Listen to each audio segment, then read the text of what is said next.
Welcome, everybody, to Authorsphere. I'm your host with Dan Alatorre, and joining me today is one of my favorite authors ever, Heather Kindt. Big round of applause for Heather. Welcome.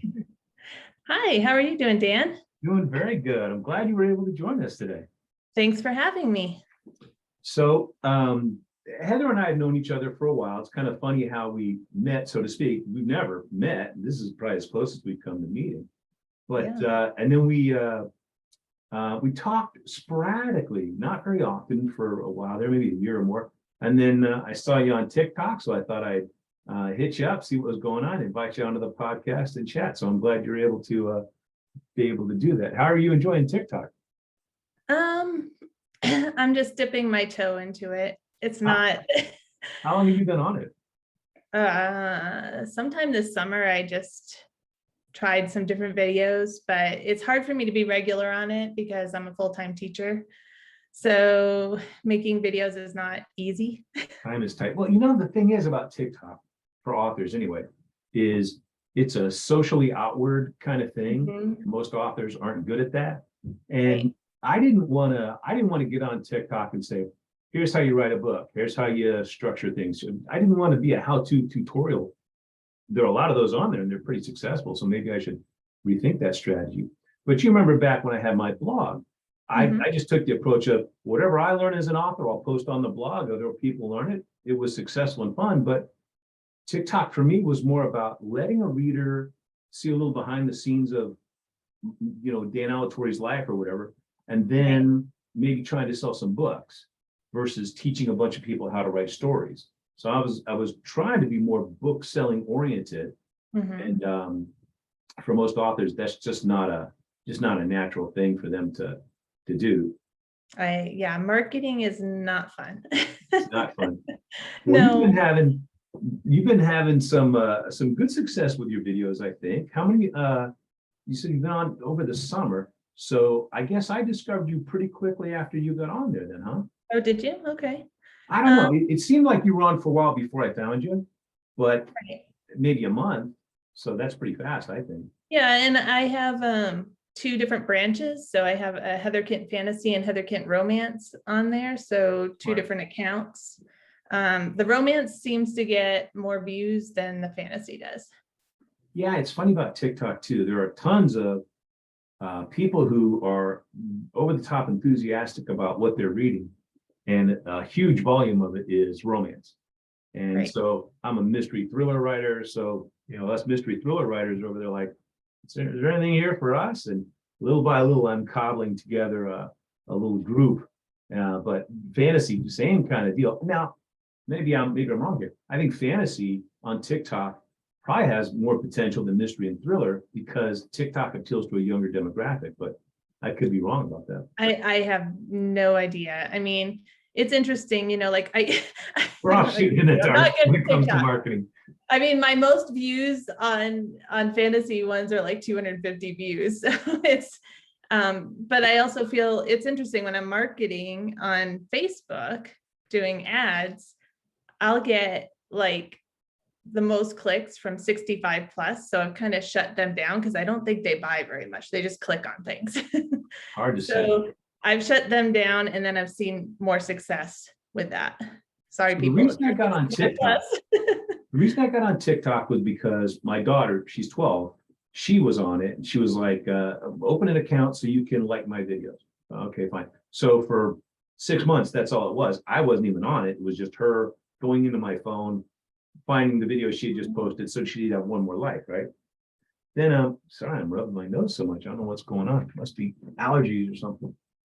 Then in January, my wife was like, you should try to post, do a little marketing TikTok wise. Now, when we say marketing, I'm going to clarify, not paid marketing, just doing videos, you know, with books in the background or talking about a book or whatever it would be. And one of my favorite people who produce content that's book related is a lady who, she's not an author, she's like an actress, and she comes on and she'll like be walking down the street wearing a hat and she's talking to the camera as if she's the character in the story that she's done the book review of or whatever, right? Oh, wow. And they're wildly popular because it takes you a second, to me a second the first time, to figure out she's not really telling a true story. It's not like, hey, I'm Dan Alatorre and I got to take my daughter to softball practice. It's not that. Mhm. It's my husband. I found a bloody knife in the back of his car, and you're immediately gripped because it's like, holy cow. And then after not very long, maybe 10, 15 seconds, you find out, okay, that's not a true story. She's talking about a book. She's pretending to be a character in the book, but they're really gripping, right? Now, the problem is A, I don't have the skills to do that acting thing, I don't think. B, most of my books have a female protagonist, so I probably can't be, hey, I found a knife in the back of my husband's car. It's like, well, he's a gay guy, and there's that. So it's like, I don't know how to even do that. But she's wildly popular. So those are fun. And other people just come on and flip pages and have a bunch of word chunks come up talking about their book. Those are wildly popular. So you and I sit here scratching our heads saying, what the heck? How do I get some of that traction? And my daughter gets more views than I do. She's 17, and what she does is she got a Stranger Things coloring book. So she'll color and she'll take little clips of her coloring one of the pictures, and then she puts it to the music. So like when she had Eddie, it had the Metallica song playing. And when she had, who else? That one girl, Max, she had that song, that was her song in this last season. So she had that playing, and she gets, thousands of views on hers. That show. And I told her, I said, will you help produce content for me? And she's like, Mom, nobody goes on TikTok for books. That's what she told me. Well, you know what? I said, well, look up Book Talk. She's partly right. In her demographic, they're on TikTok, Stranger Things. She's interested in Stranger Things. So it's going to send her thing out to people who like Stranger Things, and people like Stranger Things are going to come back to her. You and I, there could be an 18-year-old, and there are 18-year-olds who post about books and hashtag book talk, and they're wildly successful. Most social media tends to lean towards women, females, and TikTok leans younger for sure. And I think every author I have on here who has a younger kid is like, nobody's on TikTok for books. But you and I know it varies in the demographics. There are people who all they do is come out and do book reviews, and they have 1 million followers and 20,000 views on every time they come out and talk about the new book they read this week. So it's definitely there. It's just finding that market and consistently pitching to that market, and then every once in a while something connects. So like you said, you're averaging like 250. That's about what I average. And then a month later, it'll be like 450 on that same video. And then every once in a while, I'll do something that clicks a little bit more, and it'll get 1,000 or 3,000. But it's every once in a while. And in between, I've done a variety of different, maybe this, maybe this, maybe this. And I can't say there's a lot of rhyme or reason to why one connects and the other one that's very similar to it doesn't connect. Right. Yeah, my latest one I just had 850 on, but that was in my romance one. My fantasy, not so much. Well, you got to use different hashtags for the fantasy versus the romance. Right. Yeah. But so the cool thing is that Facebook was smart enough to feed your stuff to me, right? So something's working. It's just on a lower level, and I guess consistency. You got to post so many times a week and all that for there to be a volume to finally catch on. My big thing when I started on TikTok was, let me just put content up so that if somebody does see one and they click over, there's other things for them to see. And it was, it was just memes and book related nonsense. And, my first 50 posts were probably not worth looking at, and nobody looked at them. So, go figure.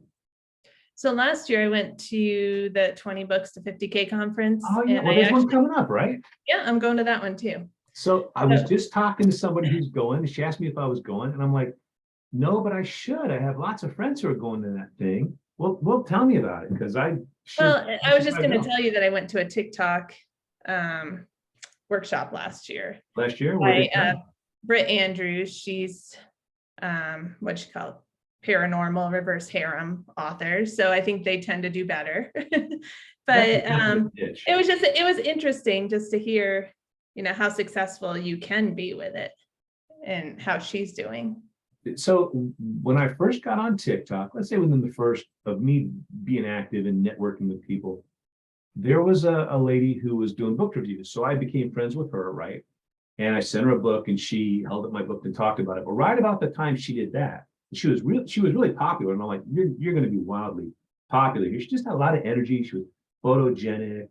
Right. I mean, she was one of those people who had like acting in her background or something. I don't think that's what she did now. She was like a fitness person in her day job, whatever, whatever it was, some kind of fitness thing. Like, going to a gym and she would do that. Not a personal trainer, but whatever. But she had a real flair for this. And right about the time she did what I would call a commercial, right? She was talking about my book that she enjoyed. She started leaning way more heavily into reading steamy books. And of course, she's reviewing the books she reads. So at the same time, in the mix of her being almost nonstop steamy romance stuff and reverse harems and you name it, she talked about my book. So it didn't really do me any good. It was neat to see somebody do that, hold up my book. And she became wildly popular because it's like TikTok was a way, I think TikTok was a way for certain people of a certain demographic, maybe 35 to 55-year-old women, to find that little group without letting all their friends on Facebook know that they were into that stuff. And it's not like they're hiding it, but it's like, hey, here's where I can go to discuss this and really be more passionate about it. And like I said, she took off. So I was like, it's definitely there. Right. But I'm not going to write steamy reversed harem books. So I got to keep punching away to find, and maybe the mystery people aren't as passionate as the other readers. I don't know. Yeah, last year we had a book sale at the end of the 20 books, like the last day you can sell your books there. And Caroline Peckham was there. She does the the Zodiac Academy series with her sister. Right. And she was in from the UK, and she had people fly in to meet her in Vegas, just to meet her. And so there was huge lines in that, because they kind of bunched us by genre where we were. Okay. And so there were huge lines in that aisle. You look at that, it's encouraging, right? It's like, wow, if I click, there's a huge audience. If you had asked me, would those books have been so popular, like go back before they came out, I would have said no. But if you had asked me if Harry Potter would have been popular before it came out, I'd be like, I don't know. It's not, it doesn't appeal to me, but obviously there was a huge market for it. And I ended up being a fan of the Harry Potter books. So, 20 years after they came out, but still better late than never. So tell me a little bit about 20. Well, so first, do you fly to that or do you drive to it from where you are? I'm flying. Okay. Yeah, because I actually have to take a week off from work to go to it. And it's not too bad. The flight out of Springs isn't too bad. So, so I'm leaving on a Sunday and I'm coming back on a Friday. Is it more business oriented in its approach? It seems like it is.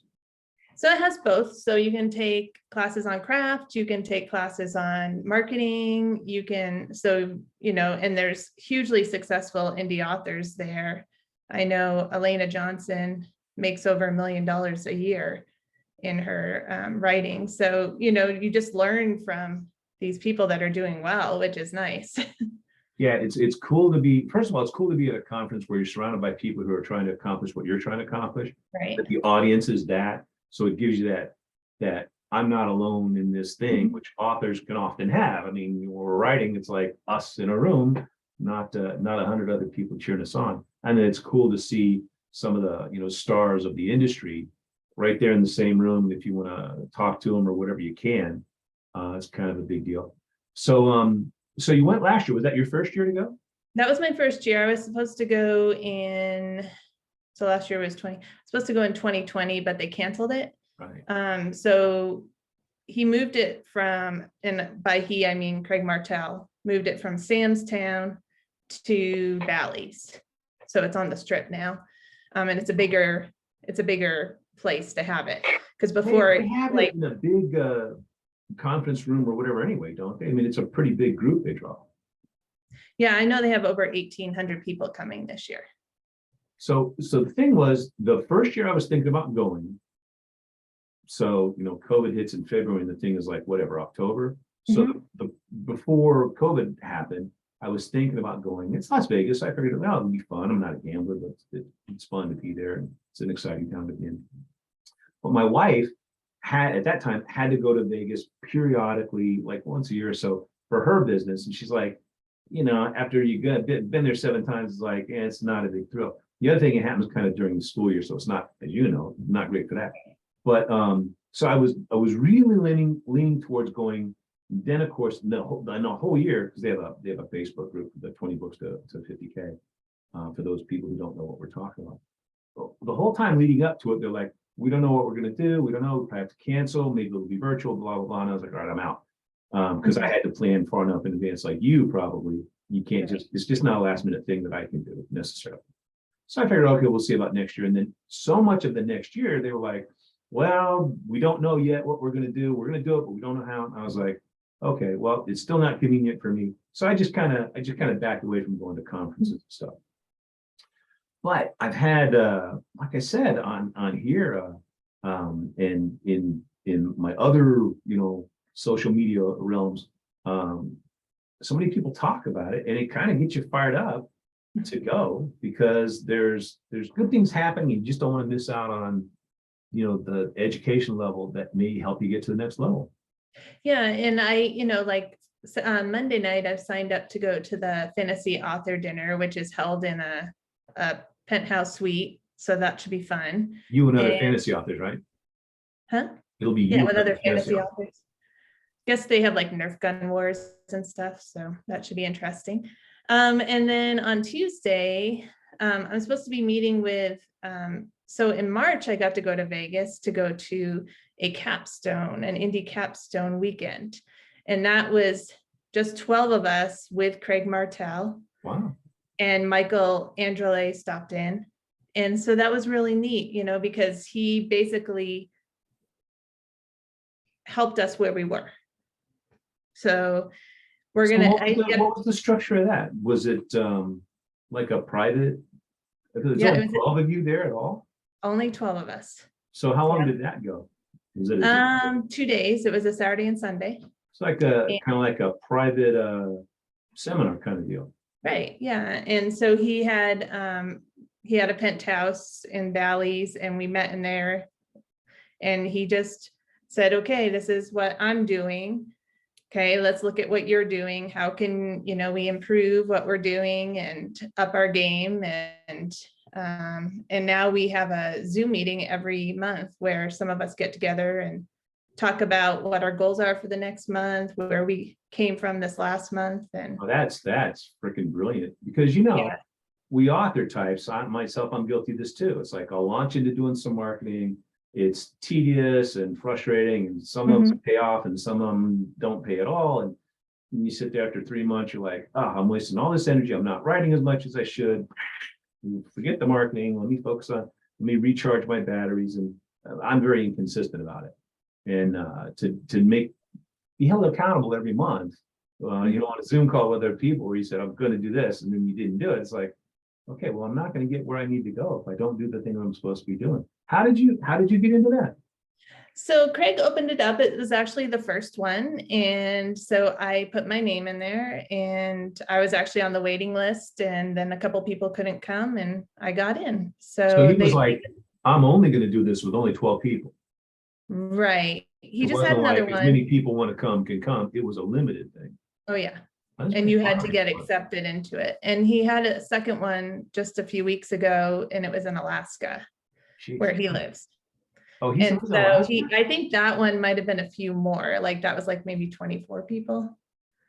So I think he's going to plan on doing them a couple of times a year.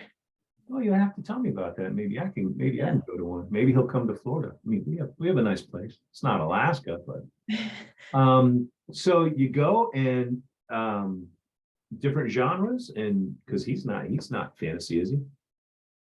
Who, Craig? No, he's not fantasy. So no, it was all different genres. There was only one other YA fantasy author there, and she's more successful than I am. So we were at different levels, so we can kind of help each other as well. But it was real marketing based about here's what you should be doing, how many books a year you need to put out, direction on cover art, direction on what kind of marketing, any questions we had, anything we wanted to talk about. And that sounds awesome. He kind of had an agenda and went through things, but if we had other questions, we could ask those questions as well. I like that, because Yeah. That's always, that's the thing. It's like everybody, you could have 4 authors that start at the same time, put out the same number of books, talk to them a year later. They've all got different things they're struggling with. Right. Whatever that would be. Some people it's finding time to write, other people it's cover art. In my case, it's figuring out how to be patient with the ads I'm doing. And I don't know how to explain it better than that. But so my book, The Gamma Sequence, that series. The last book in that series came out, whatever it was, May or January of this past year, right? Maybe it was December of last year. And one of the things I said was, all right, I'm not going to run it free. I knew it wasn't going to get a book club, feature deal. Whatever, I applied for it, didn't get it. I'm like, okay, but this book, because the other books can sell well, I said, all right, I'm going to keep this one full price and put it out there and market on Facebook and blah, blah, blah, which I do. So I'm marketing like book 5 in the series. So when you market book 5, you sell book 5 and you sell book 1. And you don't really, in my case, wasn't selling the books in between, which is kind of odd because why would you start on book 5? But the reason I started on book 5 was, as marketing goes, is I tried to market the other ones. And before book 5 came out, there was almost like it's not done, so I don't want to leap in or whatever it was, right? So book 5 starts doing well. In fact, last week, maybe the week before, it was in the top 20 of medical thrillers. So I was pretty happy about that. I'm dropping close to $1,000 a month, right? Mm-hmm. I'm making around $1,000 a month back on it over the series, right? So I'm like, that's not a bad thing. If you go to Vegas and you come home with as much money as you went with, you did okay, you had a good time. But for me, it's stressful. It's looking at the numbers. What am I doing right? What am I doing wrong? Why is it not throwing off a profit? What do I tweak? And if I tweak it, does it crash and burn? And then can I claw my way back? You know what Facebook ads is like. So I just say I'm going to be patient this friggin' time, except in one aspect. I ramped it up. So I started out like a $5 a day. And then every couple of days I added literally 3 times a week, 2 or 3 times a week on a schedule. I increased the budget by 10 or 20%. So, over the course of a month, it gets up to like $1,000 or $100 a day or whatever it was, right? So, and it's climbing the ranks and it's doing okay and it's selling books and blah, blah, blah. So I think when I started advertising it, it had 70 reviews. When I finished advertising it, it had like 73 reviews. And this is like all summer. I'm like, it's selling. Why the hell isn't anybody reviewing it? So now when you look at the series, it's like, okay, 500 reviews on book 1, 200 reviews on book 2, 150, 173. It's like, if I looked at that, I'd be like, wow, this series sucks. People liked the first book and they didn't like any of the rest of them. And I would probably not buy it. And I'm like, well, I did. Was it like a lot of KU reads or? Oh, yeah. I don't know. It doesn't seem like KU readers leave a lot of reviews. They just go through a lot of content. Which is fine. I'll take their money, but it's and here again, this is just my perspective. If I look at 2 books of yours and one of them has 500 reviews and one of them has 70, I'm thinking that second book sucks or it's not very good. And the fact is it's just the finishing of the series. You look at when they finished the original Star Wars trilogy or whatever you want to call it, that third movie was like the most popular movie ever in the world. You'd think the final book in the series would be pretty popular. And it's not that it's not, it's just, like you said, KU readers aren't leaving reviews. I guess people on Facebook aren't. So it's just one of those things where I'm like, me advertising this series this way is making it look less successful than it is. That book sells really, really well when I advertise it, let's say, and not really well if the series can't put off a profit, then it's not good. But that would be something, my specific thing, to sit down with somebody who knows more about this than me and say, here, let's look at the ads, let's look at this, let's look at that. Here's all the data. What the hell am I doing wrong? With somebody who knows, because there's too many people who don't know or who would guess and say, well, tweak this, tweak that. I can guess at what to tweak and get it wrong. I don't need to, Is it all right if I show a book on here? Yeah, please do. Well, I just wanted to talk about. I got this one ready to go. It's connected with the review thing. So this is my new series, and this one's up to, I don't know, 22 or 24 reviews. This is the first book. What's the Academy? It's called the Viridian Academy series, but my second book in it is up to 10 reviews. So it's half of the first book. And this one has a 4.9 review rating right now. But no one's buying this series, or not very many. And I think it's because the third book's not out yet.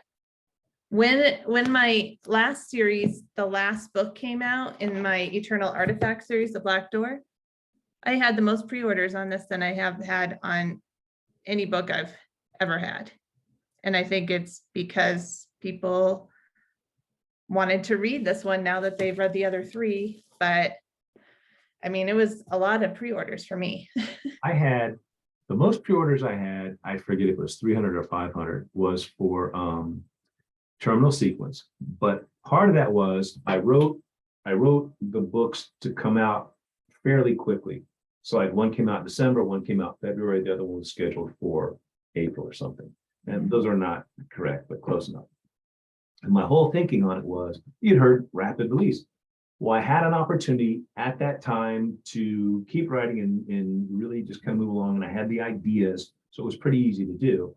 And those were fun books to write. They're as good as anything else I've written. They were fun, so they just kind of flowed easily. Other books do too, but I don't usually stack them up for rapid release like that.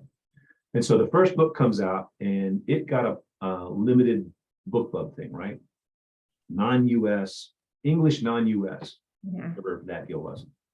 And so book club's real good about following up and saying, how do we do, blah, blah, blah. And at the time, I didn't think it did well, because I had heard of other people's book clubs, knocking down the doors everywhere. And I was like, I don't know for the money. I don't know if I would do this again, the non-US. In hindsight, it was just the income came in over a longer span than I was thinking. You compare that to, I think, Third Degree in my double blind series, came out like either on Thanksgiving Day or Christmas Day, one of those. And I was like, it's not going to do good on a book club deal. I mean, and it paid for itself. The book club that was like $650. It paid for itself either that day or the next day in revenue. Now, I didn't know that when I got that Gamma deal, so kind of separate. But then 2 months later, so there was a big interest, and a lot of those people were just finishing up the book when the second one was coming out, and then the third one. So the first two books had a pre-order link for the third one, and it was basically ready to go. So all I had to do was just let everything happen. So I got a lot of pre-orders for that, but I think it took advantage of the impulse buy thing. I don't think books cost enough to where a lot of people want to pre-order. Obviously, Amazon makes a ton of money off that, so do a lot of other people, but it depends on where I am in my volume. And so that one was successful at its launch for that reason. And it was also at the time, one of the early reviews said something like the exciting conclusion of the series. And I may have called it that at the time too. It turned out it wasn't. I wrote 2 other books in that series. So I guess people thinking 1, 2, 3, it's over and it's a short period of time, and the book club thing helped a lot, probably. But I haven't had that much success by half easily, or even less, for pre-orders of other books. It's fun to have the pre-order out there and to have those sales, accumulating. But I'm almost leaning towards, I'm not sure I'm going to do a pre-order on the next book. I'd rather just roll it out and market it. The people who are reading my books are going to buy it, so they don't need that much lead time. If I tell them in my newsletter, hey, here comes the book, get ready to buy it, they're ready. And it's probably better if they all buy it on day one of its actual release than to buy it over 3 months leading up to the release or something. I just don't want the casual reader to forget. You know what I mean? What was like someone who's read the first 2 books, and then I want that third book ready, and then they could say, oh, I'm going to buy this now so I don't forget to buy it later, kind of thing. What was the time in between first and second book and second and third book? For me? Yeah, the release date. Let's see. This was the first book of this last series was released in March, and the second book was released in August, and the third book will be released in March again. So about a year for all 3. Yeah, but that's pretty quick overall. You'll probably see when you release book 3, you'll probably see the series itself take a nice jump. Yeah. I think, and I'm hoping, because this is a prequel, this series is a prequel to the Eternal Artifacts, and actually this series takes place within the Green Door. That's cool. That it leads into this. So I told people you can read them in either order, but this will, if you read this series first, it gives you more of an emotional impact when you read this book. So, People ask me that all the time. It's like, do you need to read them all in order? I'm like, none of my books are written where you have to read them in order, but duh, read them in order. why not? You read book 2 and so-and-so's dead. Well, gee, they were alive in book 1, you know, but Yeah, by Ender, I was like, someone read this book. This is the last book in my Weaver trilogy. And I could tell they never read book 1 or 2. And I'm like, why? Because you definitely have to read those books in order. well, some of them you do. Other ones you don't. And to be fair, your writing is good enough where somebody can just pick it up and they know they can pick up book 2 out of a 3-book series.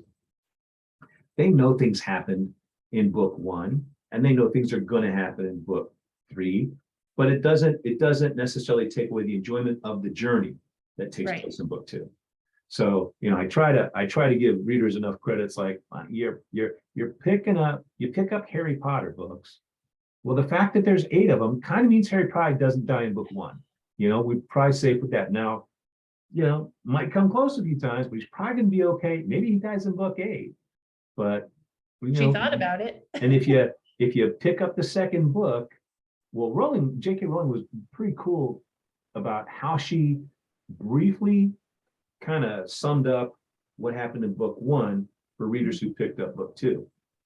Because I read it and I was like, I read it as a learning experience. Like, how much recapping do I need to do? And I was like, well, I don't have to guess. Other people have written series. Let me look at the most popular one in the world and see what she did. And I was like, well, it's really smart. Just a couple of lines, get you up to speed, a few lines here and there. And then, and it was, somebody described it as people who just finished book 1 and went to book 2 are not going to be offended that there was a little bit of a recap. And people who waited a year or whatever need that information. So readers are kind of generous that way. It's like, and it serves a little bit as a refresher, like, oh yeah. So, you know, they don't seem to mind that. So that's what I do, right? Just very briefly as possible. But I always try to have the characters act like they've known each other a while, and the interaction. So if you and I interact a certain way, if I have a nickname for you or whatever, then, like, say, for example, your name is Heather, but if I called you HK, which I wouldn't, but if I did. Or like my friend calls me Dottie Gale. There you go. So a third impartial observer would think, oh, he said his name is her name is Heather, and he's calling her HK the whole time. They must be friendlier than that, because, right? And so just the way you talk to somebody without saying we've known each other for years, they'd figure it out just from the context clues. So I figured, well, if I can do that, if I would pick that up as a reader, then readers would pick that up, and I don't need to spoon feed it to them. But I think any of your books, well, first of all, they're well written. They have a good pace. They engage the imagination of the reader, and it's not obvious what's going to happen next. So they're not predictable per se. They're fun, and they're not so far outside of the realm of, you know, that would never happen thing. Of course, a lot of them have things that would never happen, but that's fancy, you know. So how many books are you up to now? I thought it was 12. I think I'm at 11. I was gonna say, And then I have 2 novellas. And then, of course, you know, published titles, short stories in a couple of short stories in your horror anthologies. And oh yeah, that's right. Cabin 13 or whatever it was. And oh yeah, Cabin 5. Cabin 5, yeah. And then those were fun. As much as I enjoyed doing those horror anthologies, and again, for viewers who don't know, I had a blog and we would have a contest, and it was like, oh, there's lots of great talent out there. Heather among them. We'll talk about that. So I would say, send me your stories and we'll cull through them and we'll put the best ones together, and we would create a theme. And we thought it'd be fun to write horror stories. And I think you were a little resistant the first time. I was like, I don't really write horror. It's like, yeah, but you're a good writer, so you'll write a good story. And you did. And so I don't write horror per se. I write mystery thrillers. But for me, it was like, you know, you gotta, in a thriller, you kind of have to have tension and suspense and maybe quote unquote scare the reader a little bit. And that's definitely what you're doing in horror. So it made sense. Certainly your villains need to be kind of monstery in their actions. And so it was just a neat way to go off script, have people contribute when we published them. And actually, I got one here because I was at a thing last night and I took it. So it was the box under the bed. This is the last one in the series, and we did 5 or 6 of those, and had a It's bunch of definitely a good authors exercise to write out of your comfort zone, you know? build those writing muscles up. So you did those. So you're up to 12 books. The first one.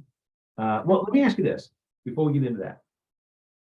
Of these books that you're putting out now, how many were ones that you had written like a while ago and brought forward to revitalize? Wasn't the Two.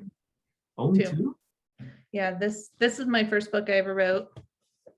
And then that's the second book I ever wrote, which is now recovered Yeah, I know. as this. Does the new So cover? these two are the same book. So you changed the title too. Yeah. Does the new cover sell better? Not necessarily because I wasn't really pushing it. I've been pushing it more lately because I just released on September 27th, Not Quite Cinderella. Right, I saw that one. So Yeah. yeah, so as a series, those make sense to look that way. Right. And my cover designer's making Not Quite Belle right now. Yeah, I So saw I'll that. get that one Is that soon. on pre-order? Not quite done? Not yet. She hasn't given me the cover yet. So So she's where did actually on vacation. where did I hear about it? Because I knew about it. You did? Did you talk about it on TikTok or something? Or maybe you told me in Facebook, one of our maybe? messages. Facebook, maybe. Maybe, yeah, probably. Right. So what's cool about that is, first of all, they look like a series. So Mhm. you know what you're buying, and they look more. The original cover for Ruby Slips, it definitely kind of has a lighthearted Mhm. look to it, but it looks a little more maybe rom-com. Mhm. Whereas I don't even want to say that, but maybe more romance. But this looks more, I don't know, definitely lighthearted, Mhm. which they are. Yeah. Some sarcasm in there, if I know you, Mhm. characters. So tell me Yeah, about not. this one I actually got on a pre-made cover. So, and my cover designer actually had Not Quite Cinderella on a pre-made cover. And so that's when I decided to change this one. So, and then she added this little mouse because the other one has Toto. So I wanted a little animal on each of them. Good idea. And I like that Cinderella one is not wearing the shoes. So shoes are kind of a theme there on those book covers. I hadn't considered that. Okay, well, yeah, kind of. I mean, I don't know. I asked her to put to do more of that outdoor scene for Belle where they're outside in the snow more. So maybe putting some big fluffy boots on her or something. So you don't have that cover yet? No. Still working on it? She's gonna That's make good. it. I'll be honest, finding it, I don't have the eye for covers. So in other words, when I pick one that I think will work for a book, it's not usually what will work. So you're not making your own anymore? I have a cover designer who does them for my my novels, my murder mysteries and stuff. I still do a lot of covers for my Authors Club kids, and the box under the bed stuff is kind of a, I would make it, but I would usually make the cover. We had a private Facebook group for the authors who were contributing to the anthology, and I would make it with the input of everybody. So I just I can do an okay job. I'm not going to embarrass myself, but I don't have the next level, or maybe 2 levels up, where it's very obvious what genre, what niche, what professionalism. I'm really good at picking one image and putting some font on it. But sometimes I guess right, sometimes I don't. So I just resign myself to, you know what? If I put a gun in my head, I can do it, but there's other people who do a lot better and they don't cost that much and it makes a big difference. So I just defer to the professionals there on that. What about you? Do you do any of your own covers? No, I actually have the same designer for all but the Weaver series. The Weaver series was with a small press. Yeah, they kind of decided how that was going to be, right? Yeah, and I actually got my rights back on them. So they're actually common story too.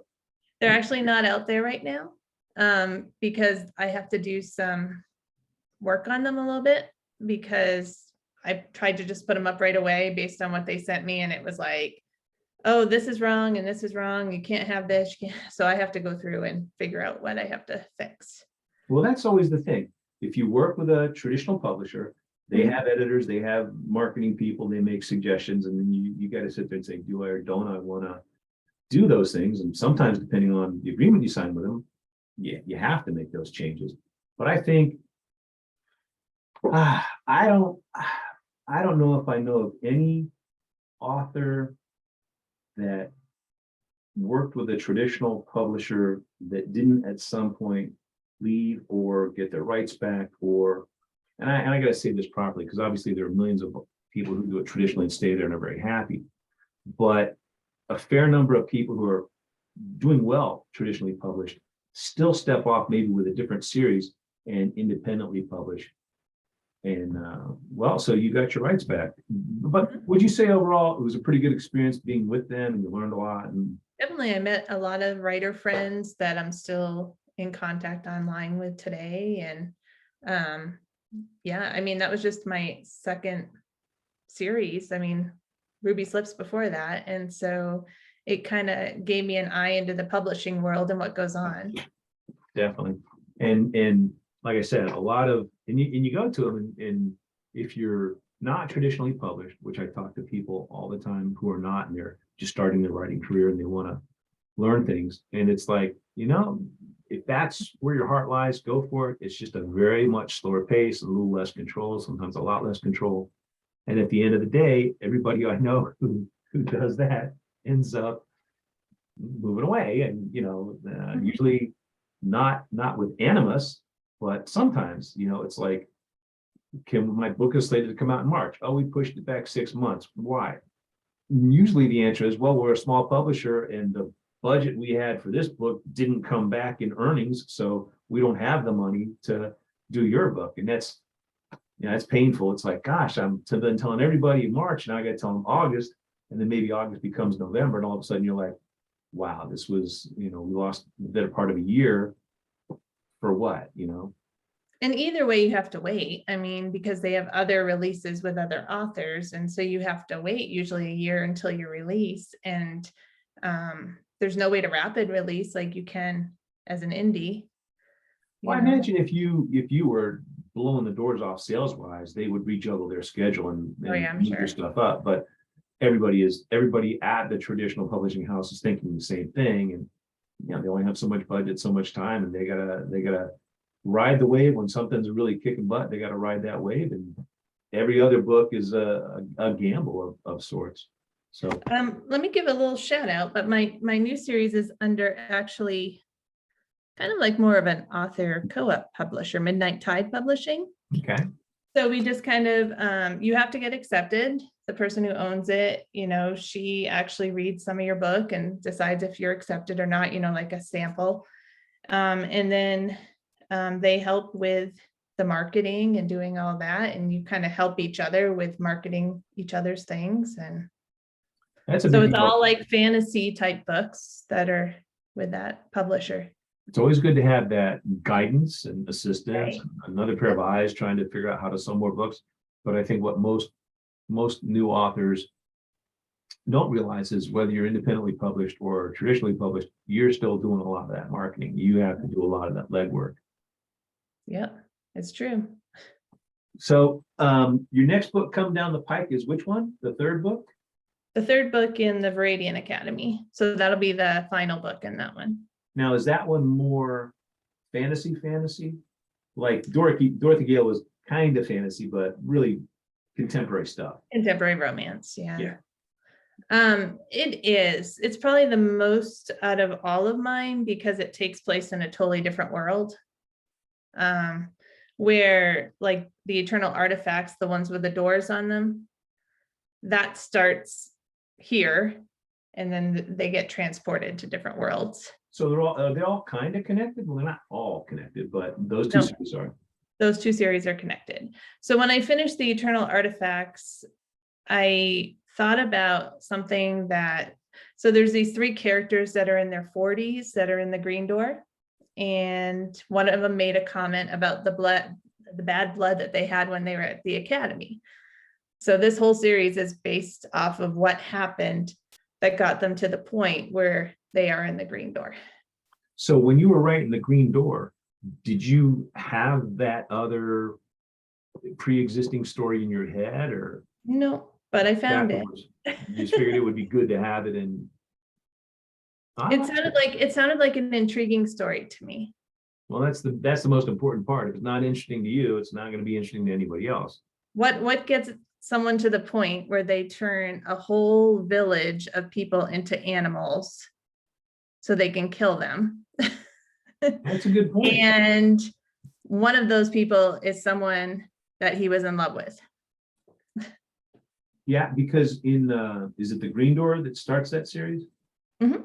That world kind of already exists, and I don't know that if the characters get an explanation of how it came to be. I guess maybe a cursory kind of thing, but they're busy doing other stuff, so it's not like they stop and take a history lesson. So that's good. That's an interesting way to link those together. And that how many is in that series? The Eternal Artifacts, the door ones, No, the one that's the prequel for it. 3. So 3 in that, And- equal to the other. Yeah, and then there's a novella that I give for free that people can read at the beginning of it. Smart. I've always I say this all the time. It's like I should write a novella, put it out there for free. I just can't think of what the heck I could say in 20,000 words. Mhm. It's going to be a complete story. I just can't wrap my head around it. And I probably should just sit down and create something. Maybe it's just a 1 or 2 chapter situation and kind of put ends on it. I don't know. How did you come up with the did you decide to create a novella to give away for marketing purposes, or did you Yes. just have an idea that only was big enough for a novella? No, I decided to. So how do you then create a beginning, middle, and an end that are, how many words long is it? For my novella? Yeah. I think it's about 20,000. Yeah. I haven't looked at it in a while. I don't remember. But it's actually, so these stories are told from the 3 teenagers' points of view. There's a girl and 2 boys. And they're actually third person, but from each of their points of view. But there's a group called the Red Shadow, which is like this exclusive kind of guard that she wants to be part of. And this guard comes to her house and wants her to go to the academy so she could train to be part of this Red Shadow. So the guard's name is Dawkin. And so my novella is told from his point of view and why he's coming to collect her. I like that. That's smart. Yeah. And then how big of a role does she play in it? Does she play? In the novella? You just find out towards the end why he's coming to get her. So it's basically his story. Oh yeah, why he's ending up where he is. And then my 3rd book that I'm writing right now, I actually have all 4 of their points of view. So I have his point of view in there as well. So you jump around one chapter, this is this person, a different chapter, this is that person. Yeah. That's pretty popular. A lot of people do that. Usually it's between 2 characters, a him and a her, and a romance. But yeah, I do that. In this one, it's 2 people. I decided not to rewrite Not Quite Dorothy like that. I'm fine with just Dorothy's point of view. She has enough personality. She really does. That was, well, we can go back from the beginning. That was a story that, and you only sent me not the opening chapter, Chapter 4 segment. Well, your theme was family. And so I picked chapter 4 because she was talking about her Uncle Embry and her Aunt rental Henrietta. house thing or whatever it was, right? Yeah. Yeah. So that's why I sent that one. So tell people who don't know the gist of originally it's Ruby Slips and Poker Chips, and it becomes what is it called? Not Quite Dorothy? Not Quite Dorothy. Yeah, so give our viewers a brief synopsis of what that story really is. So it's a retelling of The Wizard of Oz, and Dorothy is Dottie is a 2nd grade teacher in Kansas, and she is kind of jilted by her high school sweetheart, and he actually is a member of the school board. And so they decide they're going to send a teacher to Las Vegas for a teaching conference, and he's the one paying for it. So of course Dottie gets picked, and her principal is quite the witch and decides that she's going to drive there instead of fly with the other two people. And on the way, they pick up 3 different strangers for different reasons. And the beauty of this, craziness ensues. the beauty of this is first of all, The Wizard of Oz is a fun story. It's a classic. It's been around for a long time for a reason, both as a movie and as a book, right? So I take these submissions, as I mentioned, I had a blog, we were looking at, there's a lot of talent out there I didn't know. We were trying to find ways to capitalize on it. Plus, it was a good way to stretch those author muscles for me now to write a story within this framework of whatever thing we've set out. So I think this was the first one we did, the first writing contest we did, right? Oh, was it? Okay. So I get these entries from all over, and some are long and some are short. And some of them you can just tell when you start reading, it's like, okay, this one's not going to win. But I think the thing was I would give you some feedback. If that wasn't in the first contest, I added that later. So, I'm a nice guy. It's like, you don't want to shoot anybody down, just tell them things they could maybe consider or whatever. So each day I'm reading 3 or 4 or 5, half a dozen stories. And like I said, some of them you can just tell right off the bat aren't very good. So you pull out this piece of a story that's not a whole chapter or whatever. And I don't know her, and I don't know the context of the story. I don't know it's a retelling of, I don't know any of that. I don't remember what it was called. Because you might retitle it something other than, because if it's just a piece of a chapter, it doesn't have a title. So people they got to call it something when they send it in. So whatever you call it. So I start reading this thing, and there were just so many unique descriptions and phrases, and the characters were witty and sarcastic and very relatable and just fun. And I'm reading through this thing and I'm just like, this is the winner, and I don't know how many stories I had read at that point, but I'm like, unless something comes in and just absolutely knocks my socks off, this thing. And then this was like after I had read,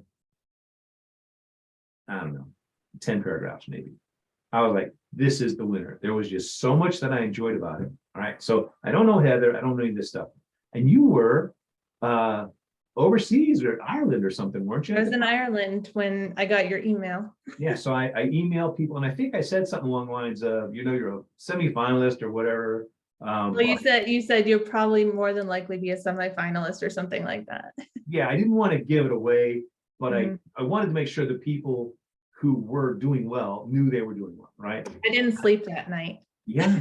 And so it's so cool. So come to find out that it's part of, and I don't know how I found out, I think you told me later.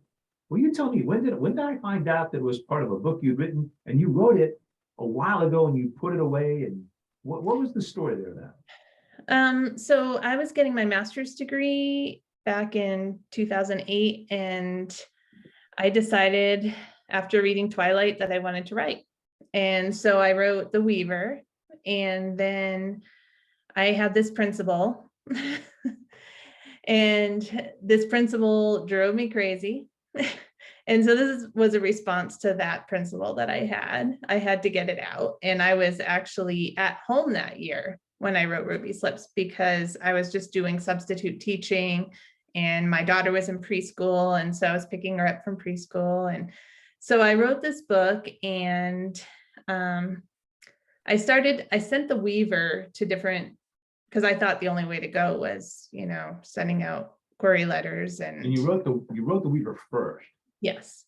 And what was the Dorothy book? What was it called at that point? It was Ruby Slips and Polka Chips. Okay. Yeah. And so I was sending them out to different publishers, you know how that goes. And actually it was mostly agents, not hearing much back. And so finally I just got kind of, tired and let them just sit on my computer, and was just a teacher and a mom. And how much time passes then at that point? So that was 2008, 2017 rolls around, or was it 17 or 16? I don't know, when you had your contest. And back then somewhere, at least. I was leaving for Europe with my family, and So wait. So you had the Weaver written and you were querying it, looking for agents and whatnot. So we're talking about maybe 5 years, 6 years. I wasn't querying that whole time. I just No, kind of no, gave no. But I mean, how long between when you wrote them and when you come on my radar screen? 7 or 8 years. 7 or 8 years. And how long did it take you to write the Weaver? Maybe like a year and a half. What about Ruby Slips? Less than a year. So then, Probably a lot less because I wasn't working full time. so you and your family are getting ready to go. So you got little ones and you were going overseas with them. No, because it's, well, I guess they were maybe like 10 or 11, 12, that age. I'm not that young then. Yeah. And so, yeah, I saw we had a mutual friend at the time, Allison. And so your contest came up on my Facebook feed somehow. And I was Well, 'cause leaving you were for Europe. Facebook friends with her and she was probably talking about it. Right. She was Right. trying to help. I was asking everybody who was an To author share. friend, hey, get this word out. And she was generous in that way. So I was like, oh, what the heck? I'll give it, I'll put this chapter in. We're leaving for Europe. Whatever happens, happens, And so I sent it in. And towards the end of our vacation, I was in Ireland and I heard from you. And I was like, what? And if I remember, it's like you didn't even respond to the email for a day or two because you're on a vacation. You're not necessarily checking email and you're not thinking anything important is happening anyway. And Yeah. you wrote back, I'm so sorry I didn't see this for 2 days. And I'm like, well, anyway, go ahead. Yeah. So, and then I remember I was back at school when I got the email that I was the winner. And I was like, I Now, mean, in between, I'm loving reading this story, right? I'm done with it. I got a couple of the ones I read that night. I'm like, can't stop thinking about that one, yours. And I'm like, okay, here's the winner. And now because I got to read them all with an open mind. I basically get done. And I've got a few that are just really good and I like a lot, but there's a cluster that I like. There'll be a bunch of honorable mentions because they were good enough to get some recognition. They were good stuff. Then there was the 2 or 3 or 5 that I had to figure out, all right, which one's going to get first place, second? Well, I should say there was no question about which one was getting first place, second, third place like that, and how I was going to appropriately recognize the ones I thought were the best. Then, of course, yours was going to win. And then I emailed or whatever, Allison, I was like, I read this book. I found the winner. And this thing is so good. You should read it. And I start telling her about it. She goes, I know that story. I think I read that. And I was like, what? She goes, that's a friend of mine. I was like, what? And you guys used to work together, right? yeah, we used to work at the same school. Yeah. So, She she knew it. She's like, oh, that. it's about this, this, this. I'm like, yeah, what the heck? You did like a countdown each day. Like, here's oh yeah, that was like nerve-wracking. Yeah, so the idea there was, I think I announced, here's all the honorable mentions. And then the next day or the day after, I would say, here's third place. Like they do in Miss America, you got 3 people up there. It's like, here's third, whatever it is, the honorable mention, the third place, whatever they call it in the Miss America contest. Now you're down to like 2. It's like when they announce the second place winner, that means the other one is the winner kind of thing. And when the first time I did the contest, it was a little, I don't know, it wasn't a contest or whatever I had done. I was like, we gotta build the suspense kind of thing, right? And really get everybody coming back just to make it fun. As a way of like teasing everybody, but it's also fun. It like builds a suspense. We're authors, we like to build suspense. So I was like, oh, I'll do it like this. And so, boom, each day, and then finally it's gonna be, the first runner-up, second place winner is so-and-so, which means booyah, first place. And I was in my classroom by myself and I think I screamed. It was so exciting. I mean, yeah, you really got me into this publishing thing. It's all you, Dan. It's all you. You and Allison, I guess, huh? Well, it's funny, they say a journey of 1,000 miles begins with a single step, right? So you'd taken all the steps, you queried. It was not your first book. It was the second book you'd written. So you learn a lot writing your first book. It helps you a lot in writing the second book, and probably fewer rewrites and all that. But then you'd done querying and you had gotten feedback or lack thereof. And what I liked about your story was that it was like, I wrote it, I queried, and I kind of moved on. It was sitting in the computer. Then a friend posts something like, well, why not? And then you have to go through and figure out what chunk am I going to send? And then you go on, and you're thinking nothing of it, and all of a sudden you're like, you won. But that's not the exciting part of the story. The exciting part of the story is, with that, you then go on and, well, go on and tell us what happened after that. You got a little bit of inspiration there. And Well, so I went on to Twitter. I don't know if this is what you're talking about, but I went on Twitter and they had something called Pit Mad. And so you pitch your book, and I pitched The Weaver, and I heard from Parliament House and another publisher. And so pretty cool. yeah. And so I sent them The Weaver, and they offered me a contract. And then I went through and wrote the next 2 books for that one. And all of a sudden she's off to the races. Oh yeah. Now, I mean, the Weaver, what is this, 2022? So in 5 years, I have all these books now. about 12, 5 in I think 2020, I published the most. I published 4 in 2020. well, you had some momentum going, some excitement, and We had some at-home time during 2020. yeah, I think we all did. But Yeah. I love that story for a couple of reasons. One, that it was like, and this is so true. It's kind of how I met Jennifer Ruff. It was like Kelly Abel did the same thing.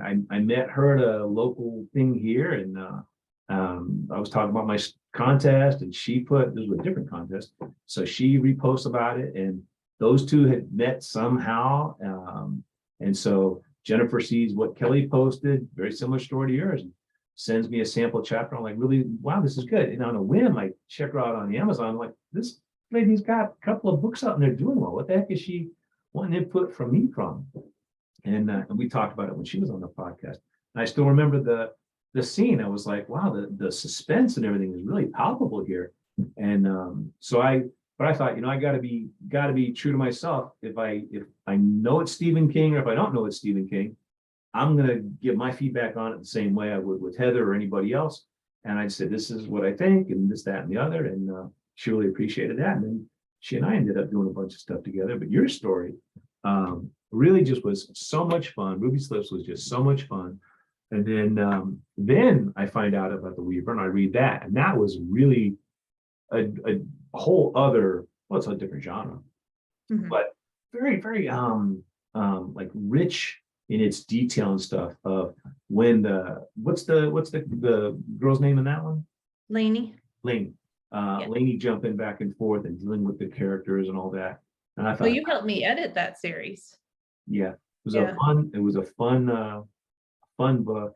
And I keep mentioning the fun aspect because a lot of books aren't fun. You sometimes sit down, if you're watching Schindler's List, it's not a fun, it's intriguing, it's engrossing, it's, but it's pulling on different heartstrings than fun.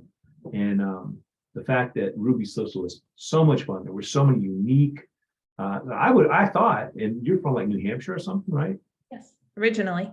I thought probably somebody from the South wrote that, just from about how hot the Winn-Dixie is, or whatever that was, the sidewalk outside the Winn-Dixie. And I was like, that's got to be a Southern person who wrote that. And of course, then it wasn't. And there were just so many neat things about it. It's such a fun story. And the fact that I don't figure out until she's sitting in the principal's office, there's some picture, and she's like, what, who's that? Or whatever. She said, like, my sister, a house fell on her. I'm like, what? And all of a sudden it dawns on me. It's like, oh my God, I'm reading a retelling of The Wizard of Oz, and I didn't even know it. And so I liked it already, and I'm like, now I really like it. Not like I'm a fan of Wizard of Oz, just like everybody kind of knows the story. So it's like, okay, who's going to be the Tin Man, and how's that going to work? And who's going to be the Lion, and how's that going to work? How are we going to? And then she's, I got to drive to Nick. So I'm like, brilliant, I love it. So I just love. The more I read, the more I loved it. By the time I was done with it, I like to give my readers a fun escape, but also I like strong themes. Like in the Weaver series, there's a strong theme of redemption. Yeah. And my Eternal Artifacts, it depends on the book, but I have friendship and bonds like that, especially since, they're for 16 plus. So, that YA element to it as well. But they appeal to everybody. My readers are older. Yeah. The YA is maybe who the characters are, but the appeal is younger kids than, 7th and 8th graders could read that. Younger than that might be able to read it or might be interested in reading it. Older people can read it because the appeal is there. They're well written, they're fun, and they're interesting stories, and they're different from what you're going to read anywhere else, but similar to where it's not like some whole new other hard to read thing. They're just not hard to read. They're fun to read. So I have something fun to tell you. Tell me. Shay makes an appearance in here. Yeah. Yeah, from Not Quite Dorothy. So that's kind of fun. So was that one of your favorite characters in the Oh, I like the back and forth between Shay and Dottie. Yeah. See, that's what I like in stories too. See, Dottie has that again from Ruby Slips. She has that when she's basically being disciplined with her principal. She's still got that you can call it smart ass, sarcastic, but she's witty, she's bright. She's not going to push too far, but she's going to push. And then when she meets characters who are equally that way, which the principal is, but in an evil way. Some of the other characters that way, but not evil.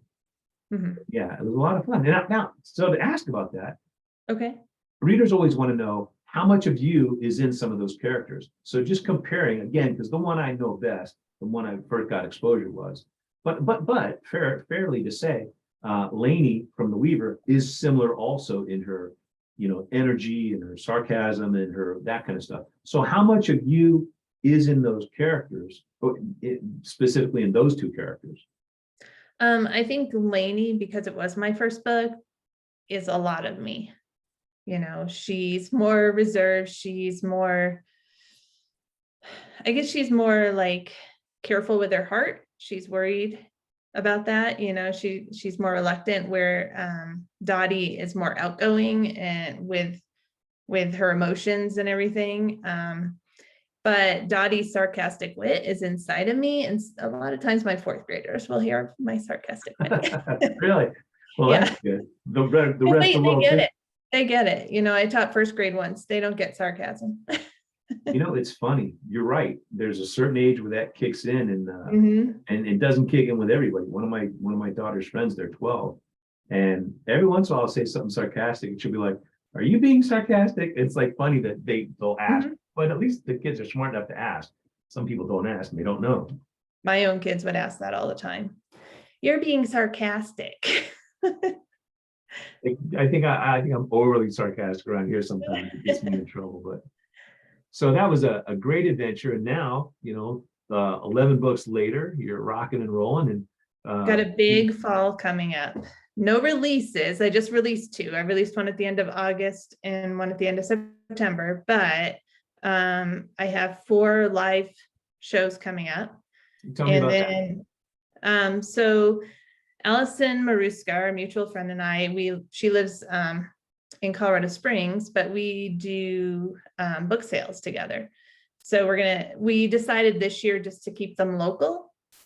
We've gone to Albuquerque in the past. I've actually done the Decatur Book Festival in Georgia before. In Georgia. But this year we're doing all Colorado shows. So in July we did the Denver Comic-Con. I think it's called Fan Expo now. Yeah, I wanted to ask you about that one. Yeah. And then we're doing the Sugar Plum. Oh, we did the Blossom Festival in May in Canyon City. We're going to be doing the Sugar Plum Market coming up next weekend. Which one was the one where the two of you dressed up like the twins from The Shining? That was at Fan Expo in Denver. See, I happened to see that, and I'm like, oh, that must be from Halloween last year or something, but it wasn't. And I was like, no, everybody dresses up at a Comic-Con. So yeah, see, I don't do those. I probably should. I need to go to one and find out what they're all about. But the name Comic Con indicates to me comics. I don't do comics, but that's not it. No, and then we're doing the Pueblo Comic-Con coming up at the beginning of November, and then we have 2 more Christmas craft fairs, which we generally do very well at because people come to that with the intent of buying Christmas gifts. I think the same thing at the Comic Cons, right? They go there with the intent of seeing people and maybe not quite so much the purchasing end. Well, I mean, I did pretty well at the one in July, but people spend a lot of money to get in, and then they spend a lot of money on the celebrities. Yeah. So then they're kind of tapped out, some of them. Yeah, and what's nice about craft fairs and stuff is the cost of entry is for the Yeah. the customers is usually free, but for the vendors, so to speak, is pretty low usually. Yeah, I Especially- think we got a corner table at last year at one of the Christmas ones, 10 by 10, so we could each have like one of the sides for $100, so $50 each, and all the proceeds went to the high school band, which I like that. Yeah, I did a few things like that when I was first starting out, and I didn't do any. I don't think I did. I probably did one or two here in Camp. I should take that back. But for me, it was like the if I had to go to Orlando, sometimes you're getting a hotel room. It's like it's really easy to start stacking up the costs, and then you got to sell a lot of books to cover those costs. And everybody was like, "Well, we network a lot," and I did. I met some good people there. If it was busy with customers, you sell a lot of books. If it's not busy with customers, you go around and meet the other people. And I did, I don't know, a handful of them, 6 or 8 or whatever, enough to learn how to do them. And you know, most authors they'll go to there and they'll just sit, or they're on their phone or wherever. And you got to be up and engaged and all that stuff. And it looks like you guys do that. And then there's the fan base as well. The people who attend, sometimes they're just there to kill an afternoon, and sometimes they're there to do some shopping. And it all depends on how the venue marketed them. And I just in the end, I thought me personally, could probably do just as well dropping $35 on a small ad somewhere and sell the amount of books. I wouldn't have the networking. Plus, it's fun sometimes just to get out and see how other people are doing that stuff. But I love the fact that you do so many of them and you seem to enjoy them. Well, I generally use the proceeds to pay for my next cover, my next editing, that type of thing, you know, so it helps. And yeah, I actually, in that indie group that I went to, the Capstone, there's a couple that came to that, and they make a living out of doing shows. I know they travel all over the place doing them. Just selling books, right? Yeah. Yeah. I know some people who do that. And when I've been, one of the things I did in Orlando, I wasn't real busy when we were first there. And I brought a stack of books and I was doing my thing and all. And so I'm walking around talking to people, and they had, I believe it was a vampire. What was it? It was kind of a Twilight spinoff, but it was definitely sex. So a steamy version of that, I guess. And I forget how many books they had, different titles, between 6 and 12. And lady and a guy, and she was basically the primary author. They wrote them together, but it was her name on the cover for marketing purposes. They thought that did better, and he did a lot more of the marketing end of things. She was more creative. And you know, they were like, yeah, we do these shows. We've got one every week for however many months, and this is how we make our living. And I met another couple who make jewelry, and that's their primary full-time job. They go to Disney and they take a vendor booth there for different events, whatever that would be, or Epcot, wherever they were. And it just kind of floors me. It's like, that's one of those things where it's like, I think I do a good job when I go to them, but I don't do a good enough job to have it be my full-time job.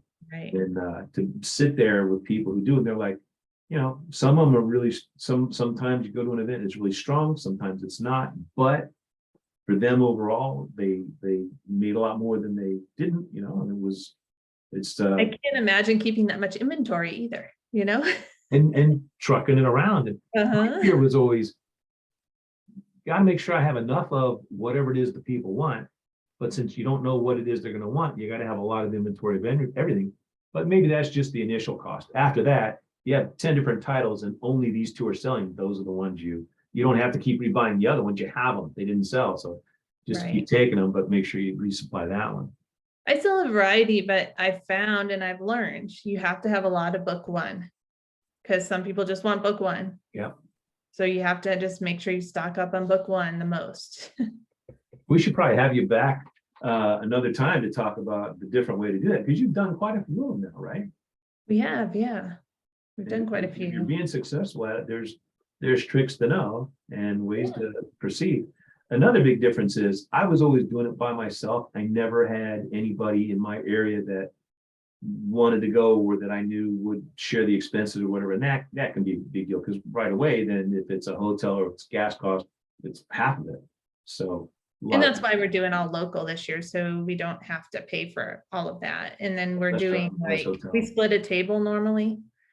and she sells different genres than I do. Right. So, we could, we say, what do you like to read? We can say, oh, well, Allison has something that you would enjoy, Yeah, or she can exactly. say, oh, Heather has that. And it makes it less, maybe less self-conscious. If I'm at a booth by myself and I've got 10 people around, I become P.T. Barnum and I can get 100 people around. Well, probably not that. But if there's nobody in front of my booth, then I become very self-conscious about, okay, where is everybody? Is there anybody over there? Anybody over there? How do I get people over here? And you Right. guys take a lot of swag and pens and things, bookmarks and stuff like that to give away.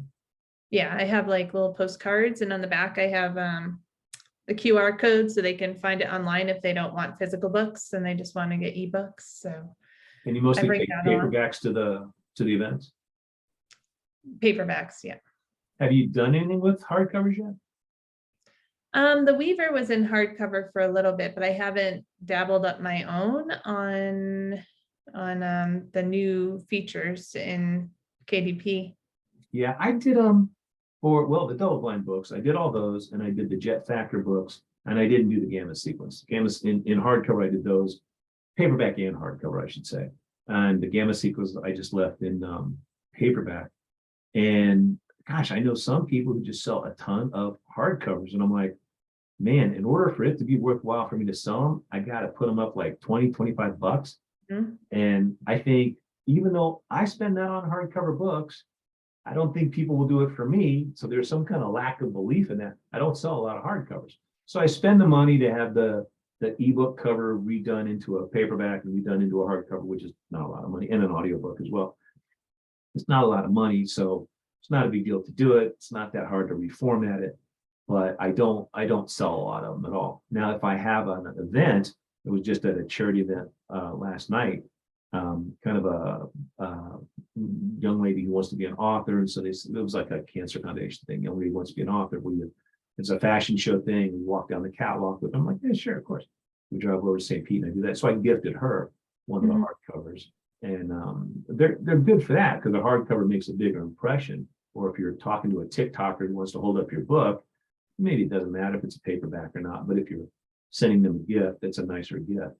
But sales wise, it's, the giant volume is ebooks, and then 10 or 20% are paperbacks, and somewhere under 5% is hardcovers for me.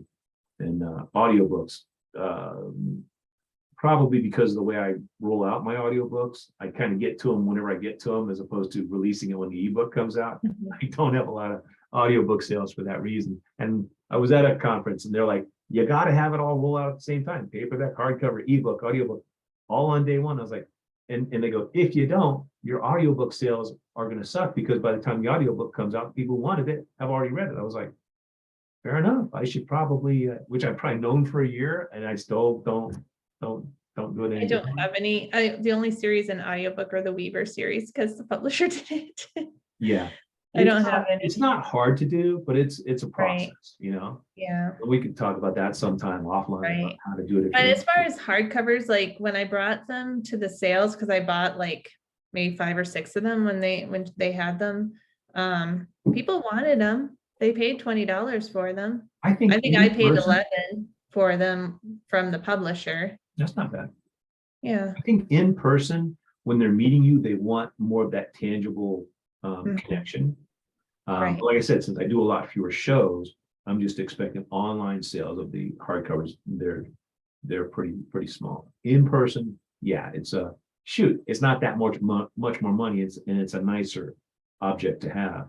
Right. So it makes sense. Yeah. So you got a bunch of shows coming up. You got a book coming out.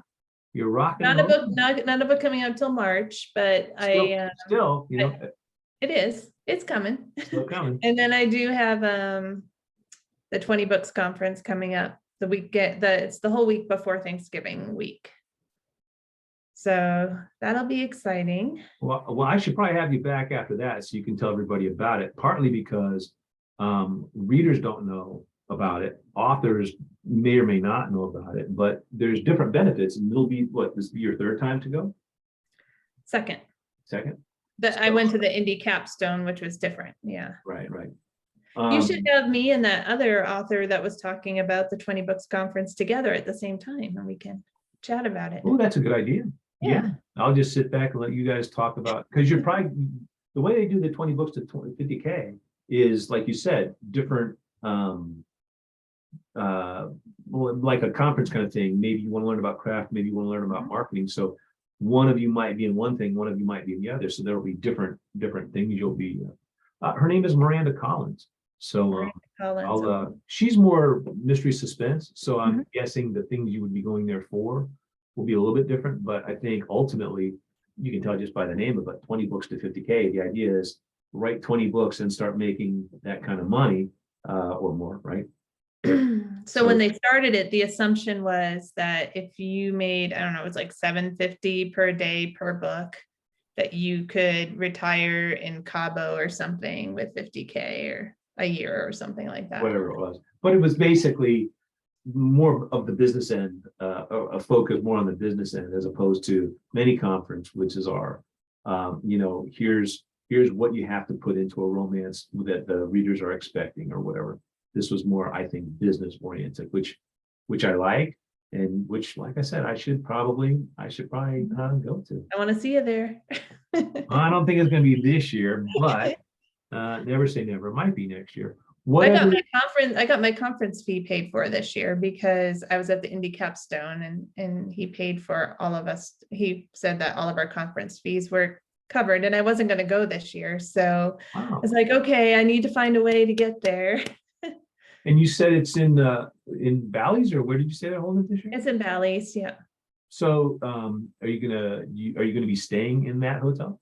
I am. They have a room block, so it's only $95 a night, and I'm sharing a room with one of the Indie Capstone. The thing I just did over here in St. Pete, an hour from my house at the trade group, was $200 a night, and that was just under $200 a night, and that was their conference rate. Like the rate is more than that. And it's on the beach in St. Pete and all. You've been over here, you know what that stuff's like. So I would have thought it would be $200 a night in Vegas, especially at a place like Bally's. So that's a really, really good deal. Well, they get, what'd you say, 1,800 people coming, so I guess they get a better deal. Yep. So I got now, who else is going to go to that with you? Is it just going to be you? You're going to take the kids, the husbands? Is it a little vacation? No, Tom came last year, and we went to I was trying to think. I took him to a whiskey distillery, which was really fun. It was like, does he enjoy that? Is he a whiskey guy? No, he's not. But it was like the strangest whiskey distillery I've ever been to, and it was like designed by a theme park designer. Holy cow. It was quite the experience. And then we went to go see Sting at Caesars on Friday night. Yeah. And what about this time? Who's going with you this time? Just me. A little solo act, huh? But I know more people. Last year, basically, I was standing in line, just kind of looking at people, and I'm like, I don't know anybody, And so what I would do is I'd go on the Facebook group, and because they would have a thread going, and I'd say, does anyone want to go to dinner tonight? And so that's how I got to know people. Good for you. But this year, I know the people that I met last year, and I know the Indie Capstone people. I'm actually rooming with one of them. So. Well, yeah, if there's if there was 12 of you for 2 days, you probably got to know those people pretty well. And we talk every month too now. And you say he does those periodically. I should probably look into that. Maybe when we wrap this up, because I don't want to make this a commercial for. I think he's actually taking applications right now for the third one. I should probably look into that. I imagine he gets a zillion applicants. Like you said, you were on the waiting list, but if you wanted to do it again, does that like move you up, or is it like, no, you already went one time, you don't? I don't know. I mean, yeah, it would be fun to do it again, but I kind of want to give other people a chance. Yeah. Well, maybe when we wrap things up here, you can tell me a little bit about that. And I will, you made a great point. It's like, well, I know Miranda Collins is going, and you're going. I probably know other people who are going. And once you go once, then you know people, if they're going the next year, it makes it a different thing. So like for me, from Florida to Vegas, that's not super expensive. But I always try to make sure, how much time am I spending? Am I going to get that much benefit out of it?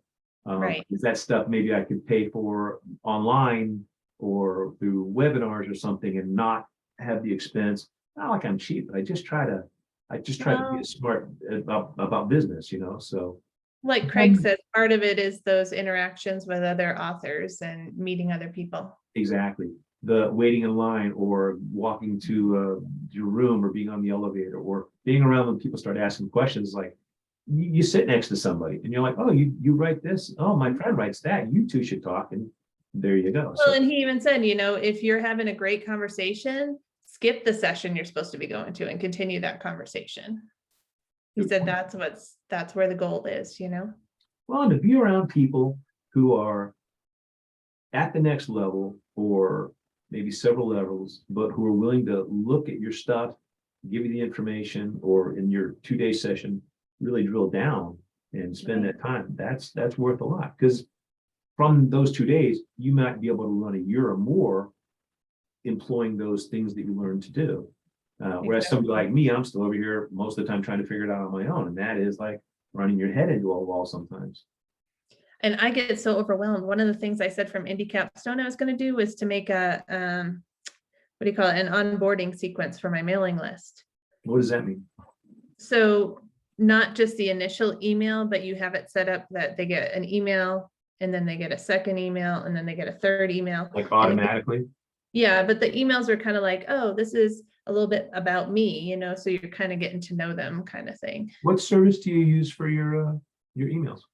I'm changing it. I use MailChimp. I think I'm gonna go to MailerLite.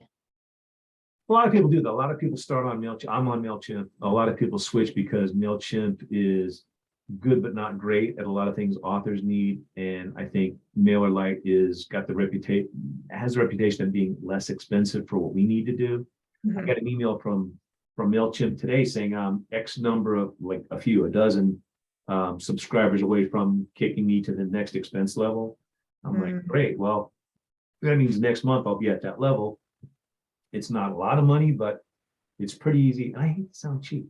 It's pretty easy to have a dozen different things you're spending a little bit of money on, and all of a sudden you realize a year later, I don't use half of them. And if I had taken that money and applied it onto something else, it's all something you need to keep aware of. So you're spending your money wisely. And apparently if people subscribe and then unsubscribe, they still count towards that number as well.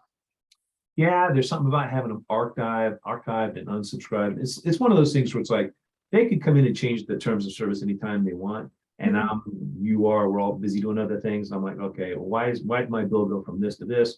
And again, we're not talking about, it's not hundreds of dollars a month for me, not for the number of subscribers I have.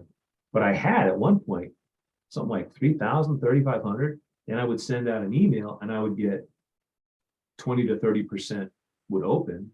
Right. And so after however many months, I just said, there are certain people, if they haven't opened my email in 6 months, are they really a subscriber? Are they really interested? So I took a different tack. I said, and I know, like if you had a Roadrunner account and you open the email, it might not say to the MailChimp thing that it got open.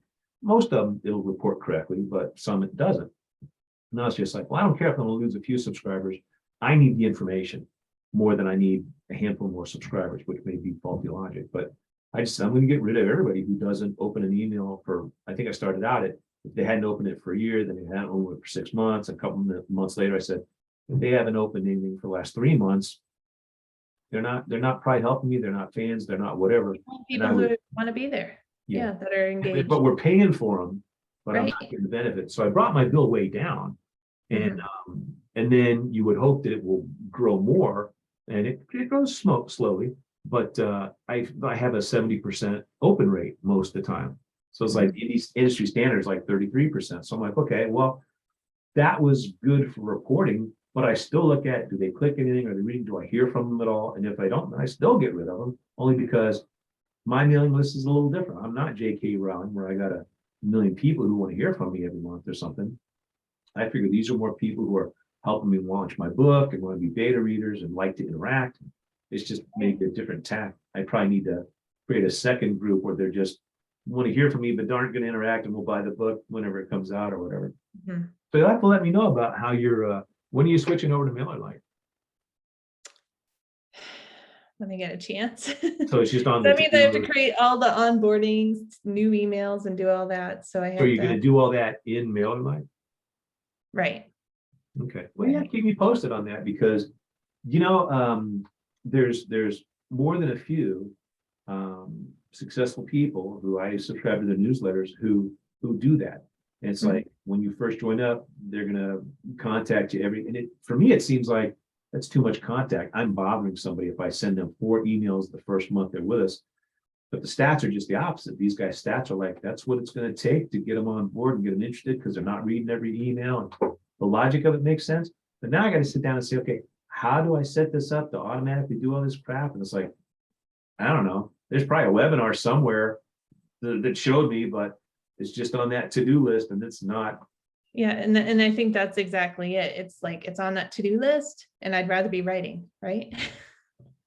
That's always the case. The to-do list is write, and then way down here is every other thing you need to do. And what jumps on top is like I had there's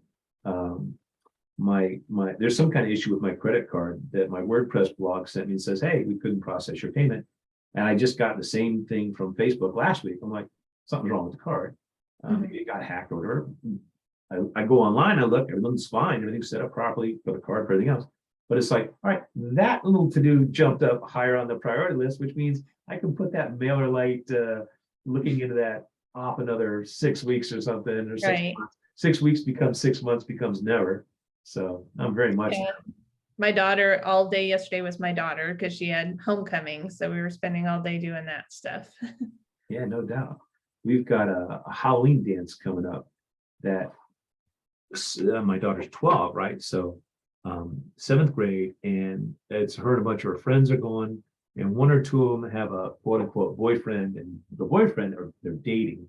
And my daughter does not dating, not have a boyfriend, but one of their friends does. And I'm like, well, what is, we're driving somewhere. I'm like, what is dating? What does that consist of? She's like, well, when we have softball games, they'll go to the swing sets together and they'll play on the swings together. At lunchtime, they'll come over and sit at our table and sit next to her. I'm like, okay, good. She goes, they don't talk. He doesn't say anything. He just sits there. I'm like, okay, that's good, I guess. That's dating. I like that version of dating for a 12-year-old. Yeah. On the swings, like, good for you. Cute. That way for a while. So they were talking about what they want to wear, and she wants to go as a cowgirl, I think. But her and my wife are figuring out what that, and neither one of them, I don't think they made any progress on it. So it's going to probably come down to the day of the dance. It's like, I need boots, I need jeans, I need this, that. I'm like, it's a couple weeks away. Maybe start getting that stuff together. She's like, oh yeah, I know what I want. It's like, I'm just not telling anybody. So what are you going to be? For Halloween, I'm gonna be an author. I'm gonna stay home, probably. Stay-at-home author. You know, the funny thing about that, they used to go when they were little, and I'd go with them because I want to watch my kid trick or treat, and it's fun. And I didn't really dress up. I'd just be like, the dad in the back with a flashlight or whatever. My wife would usually dress up, and probably still will this year. Then they kind of, it was either last year or the year before, they kind of got to where it's like, I'm kind of too old for this. I'm like, man, trick or treat as long as you can. It's fun. And I said, what if we have a party here or at one of your friends' houses? You guys come, you play together for a while, then put on your stuff, and go out, trick or treat a neighborhood, not ours, because the houses are really far apart, rather, but like one of the other neighborhoods. So she would go to her one friend's neighborhood, it's a cul-de-sac, and that neighborhood really, really lots of little kids, so they really decorate a lot. It was perfect. So I go over there, and this is maybe 2 or 3 years ago, and I want to walk around and watch her trick or treat. So we go to the friend's house, and the dad is out with a grill and a chest of beers, and he's cooking stuff. And that's kind of how their neighborhood does. And it's like everybody goes around and socializes, right? Okay. But I'm planning on walking around with the kids. So it's me and like 4 moms walking around with the kids. And all of a sudden it became very, this is not the dad's aspect of trick or treat. I'm like, I don't get to trick or treat with my kid anymore. I'm not supposed to do that. So last year, I think I sat home. There was some football game on I watched, and I don't know what I'm going to do this year. Probably something similar, but I'll enjoy the pictures. My role is not to be walking around with the flashlight anymore. You're cracking me up with the grill and the beers, because here we could have snow on Halloween. I know. Well, I grew up in Ohio. We had snow a couple times on Halloween, and Right. other times it was hot and full of mosquitoes. And it was just like, you never know what here we know what we're going to get. It's going to be hot, and you got to spray the kids with off before you let them walk around, depending on the neighborhood. And and they're going to go to it's like 4 or 5 of them, her little group, and they're going to go to the one kid's neighborhood and trick or treat. My wife's going to go over there, and then another friend of theirs the week before trick or treat is having an actual Halloween party at the house, which just go to the house, wear your costume. They decorate their house a lot, and then the adults will sit in one room, and the kids will be all on their iPads and playing games or whatever in the other room. But that lady really dresses her house up. I mean, just crazy. I mean, just lots and lots of decorations. Like all these things on the bookshelves here would be Right. a little skull or a skeleton or this or that. I mean, it's just everywhere you look, there's something. And it's fun. It takes a long time, but it's fun because just everywhere you look, there's something you didn't expect that's even more, some of the stuff's big, but some of Right. it's small and subtle. And it's just really, it's neat. And everywhere's a costume. So I gotta figure out, my daughter goes, just go as a ghost, just put on a sheet. I was like, yeah, that's okay. That's easy enough. I can So you can What cut a about bunch you? of holes in it and you can be the Charlie Brown ghost, right? Yeah, and well, didn't his have a bunch of holes, right? Or something? Yeah. Because he Maybe, overcut. maybe that would be it. I don't know. I gotta think of something simple because I don't really, I mean, I dressed up as a kid, but I don't think I've ever dressed up since then, probably since whatever age you stop trick or treating, 12 or 16 or whatever it is, probably before 16. Once you can drive, I think you're not trick or treating anymore. Oh, my kids still do. Yeah, I haven't dressed up for that. I've had to dress up for other things where I had to put on a costume kind of, but not for trick or treat. Besides, I may just stay home and not do it. But I got to think of something for the party because they want me to. Everybody's supposed to dress for the party. Okay. So, what about you? Do you have to? Well, you did put on a costume for your Comic-Con Yeah, thing. I did. Yeah. And I just got a Queen of Hearts costume. So one of my Not Quite series is going to eventually be Not Quite Alice. But I was talking to a girl in my class and I was saying, she's like, what are you going to be for Halloween? I said, well, maybe the Queen of Hearts. And she's like, oh, she goes, I can be Alice. I'll get the costume online. So now I was kind of committed to it. Well, So I can Queen use of it for Hearts. both things. Alice is pretty recognizable. Mhm. The Queen of Hearts, she looks like a queen, but does she have the big heart? Is she a card? So the costume, it has like the on the front part of it going down into the skirt, it has like the playing card symbols on it, Right. like the heart and the spades and the, Well, that'll be pretty recognizable. yeah, it will The be. one with the Shining Twins was only recognizable because there were 2 of you. And the way you were standing, it kind of slumpy shoulder, holding hands and all that. It's like, as soon as I saw it, I was like, I know what that is. So that was a good one, but it only works if And- there's 2 of you. We'll wear that to the Pueblo Comic-Con because it's horror themed this year. Horror themed, that'll Yeah. work out. Yeah, we'll Yeah. have to have you tell us how that goes. Do you still, well, and is that gonna be part of your TikTok stuff that you'll be talking about going there and? do you I do don't any know, but TikTok that's lives probably a or good anything? idea, Dan. That's probably a good idea. I'm here to help. Do you do any TikTok lives ever? I have no, because I think you have to have a certain number of followers. You do, but I think it's like 1,000, isn't it, or something? Yeah. you'll be there before you know it, trust me. Uh, But then it's live, and the fun thing Right. about that is, this is still kind of live because I don't really edit it. But Mhm. with the TikTok live, it's like the people who follow you or anybody on TikTok, the whole time is popping up little comments, asking questions or whatever. So you're constantly reading the screen, and it reminds you constantly that you're live and that maybe people from around People the are there. world are checking in. It's fun, and when there's lots of comments, it's fun. And then the next time you do it, and there's no comments, it's like, oh man, we're not going out to anybody. It's just us, So it's a little. Yeah, my husband watches those YouTube videos of people at Disney World and they're walking around Disney World and people are like donating money to them, like left and right. Have you ever watched those? No. It's like Why are crazy. they donating money? Oh, because Because they're they're actually just, doing the thing. yeah, because they're showing different things that are going on at Disney World. And So one of the things I watched, so there was a marketing person I was following on TikTok. I have 2 accounts. So I have the Dan Alatorre author account, which is primarily about books and marketing. And so who I follow there is book reviewers, other mystery authors, occasionally a marketing type person, right? And I have a second account. It's not private, but it probably should be. It's just me if I want to watch dog puppy videos, It's got nothing to do with books. So you don't want to screw up your feed by the algorithm by doing that.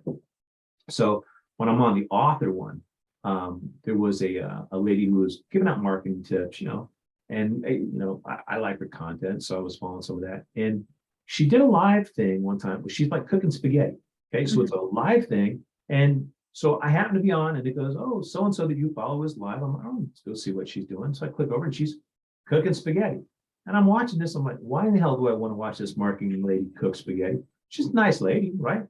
And so I don't remember if I asked her during the live session or if I think we had the ability to, I think we friended each other so I could message her, I think.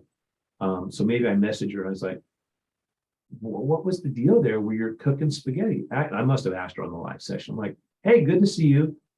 Didn't think I was going to be watching you cook spaghetti. What's up? And she goes, this is a great way to field questions. So she reads my question and she answers it. She goes, this is a great way to do a task I have to do that's time consuming, like boiling pasta and frying sausage or whatever she was doing, while I can take questions from people who want marketing advice and tips. And as I'm doing this task that's going to require my time, I can also do that. And I was like, so it's multitasking. yeah. And there's other ones who do it. I was like, yeah, I watched some lady, she was putting on her makeup. I'm like, why the heck do I want to watch you put on your makeup? It was the same thing. She's like, I'll be over that, however long she was doing it. She goes, over that span of time, I'll be able to answer 20 or 30 questions from people and really help them out and get a little in depth. It's like 6 in the morning. I'm like, what do you, why would I don't know. To me, right. Like, who wants to watch me mow the lawn or whatever, or do dishes? I don't think that's compelling. But to your point, they get so many people, I love your content, love your help, and they buy the thing and they're getting money off it. And I was like, genius. Yeah, you're cooking dinner, making money and building your business. Not something I would have thought to do. And it's just outside of my realm that I would do it. I just don't think I'm doing I that. think it's because we're Gen Xers. Is that why? Gotta be something like that. It's like, that doesn't make sense. I'm not doing it. Yeah.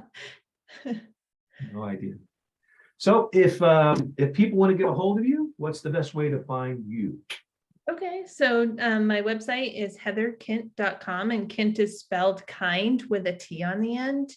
That's how I tell my kids in my class to spell it. When you said it right there, I'm like, that's how you tell it to a fourth grader right there. Yeah. Yeah, I would have just said Kindt. It's like kind with a T. It's like, you know what? That sticks better in your head than right. spelling it. Good for you. But you can reach me. I have my email on there, so feel free to reach out. I'd love to hear from you. And of course, her books are available on Amazon and catch her on TikTok. And what we'll do is I have TikTok, Facebook, Instagram, Twitter. I'm not really very active on. Which one would you say you're active on the most, Facebook or TikTok? I would say Facebook and Instagram. Instagram, really. All I do is I'm probably most active on TikTok because it's fun and you can edit and all that stuff. And then I take that post and I repost it to Instagram and everywhere else. So it's like there's content there on Instagram, but that's not where I'm really active. And Instagram then doesn't play it up much because it's got a TikTok watermark on it. So, okay. But I figure if somebody finds me on Instagram, they see the video, if they want more, they know it's got a TikTok logo on it. It's like, hey, I guess go to TikTok to find that. Well, for sure, send me all your links and I'll put them in the show notes, after the description part. And then we're going to look forward to the new book coming out in March. And I recommend everybody check out Heather's work. Like I said, that genre, the fantasy and the romance, is not what I write. It's not usually what I would read. But that said, I loved reading her stuff. It's so engaging. It's so much fun. Great characters that stick with you. Obviously, it's been all these years. And I still remember the Dorothy story and the witty scenes and all the things I enjoyed about it. And it's going to be for those of you who haven't discovered her stuff yet, it's going to be a fun experience for you to go and do so.